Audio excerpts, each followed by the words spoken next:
When you think about it, it's an incredible image. A single place holding all the collected wisdom of the entire ancient world. The math of Babylon, the philosophy of Greece, the astronomy of Egypt, all of it. And then you imagine it all just going up in flames. It's this huge romantic tragedy of the Library of Alexandria. But what if the story we all think we know is actually wrong?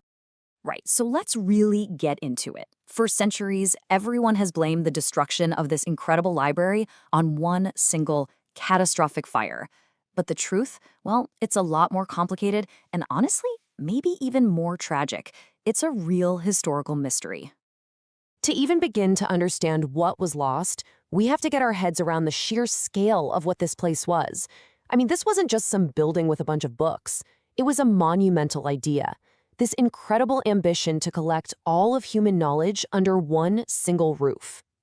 Okay, so the library was actually part of a much bigger thing called the Museon, which basically means a temple of the muses. It was founded way back around 300 BC. And you gotta understand, this was the world's first real university. It was a state-funded campus where the absolute greatest minds of the time could live and work and collaborate, all on the government's dime. And the collection itself, at its peak, it was just staggering. We're talking estimates of up to 700,000 papyrus scrolls. They were so obsessed with getting everything that any ship that docked in Alexandria's harbor was searched for books. They'd take the originals for the library and just give copies back to the owners. Can you imagine? So if this amazing institution just vanished, who's to blame? Well, history has pointed the finger at three main culprits over the years. So let's look at them one by one, kind of like a historical whodunit. First up, we've got the most famous suspect of them all, Julius Caesar. The story goes that during his civil war, he was besieged in Alexandria, and he ordered his men to set fire to the enemy's fleet in the harbor. The fire supposedly got out of control. Now here's where it gets really interesting. This dramatic account comes from the historian Plutarch. But here's the thing, he was writing about it 150 years after it supposedly happened. That's kind of like someone today writing a first-hand account of the Napoleonic Wars. It's a little fishy. And when you look at the evidence, it's pretty shaky. Sources from the actual time, including Caesar himself, never mention burning down a library.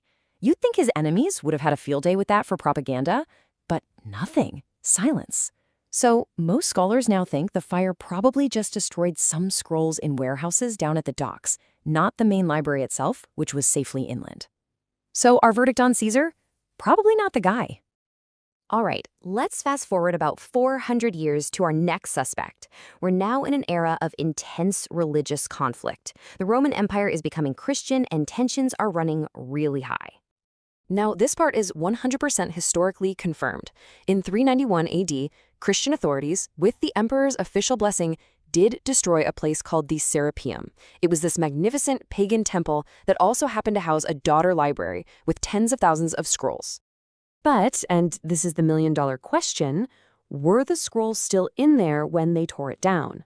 Some sources claim the Christians destroyed this priceless collection of pagan knowledge, but others suggest the collection was already gone, either moved or just depleted from years of neglect and budget cuts. So, the temple was definitely destroyed, but the library inside? It might have already been a ghost. Our final suspect takes us to the year 640 AD and the Arab conquest of Egypt. Now, this story is by far the most dramatic, and for a very long time, it was the one most people believed.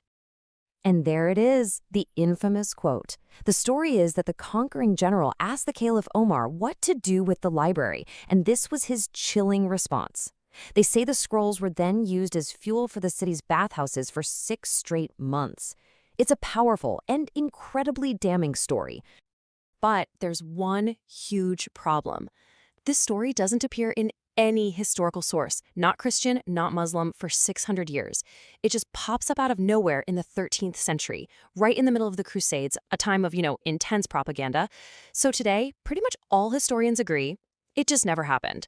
By 640 AD, there was almost certainly no great library left to burn. So, if it wasn't Caesar, and it wasn't the Christians, and it wasn't the Arabs in one big blaze, then what on earth happened? Well, the truth is a lot less dramatic, but it's so much more profound. The library wasn't murdered, it died of neglect. This really tells the true story. It was a slow, 700-year decline.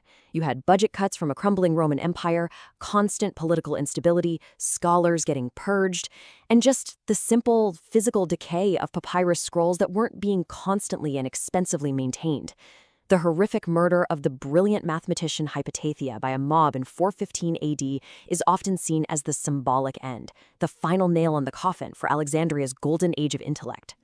So the real tragedy here isn't just how the library died, it's the sheer mind-boggling scale of what vanished along with it. We're literally talking about the lost ghosts of our own intellectual history.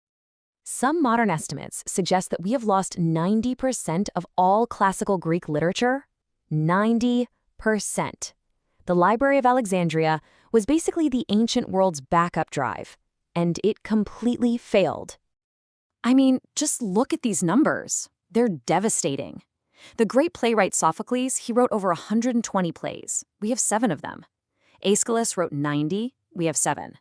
What masterpieces of drama, philosophy, and science are just gone? We'll just never know. But the story doesn't totally end in darkness.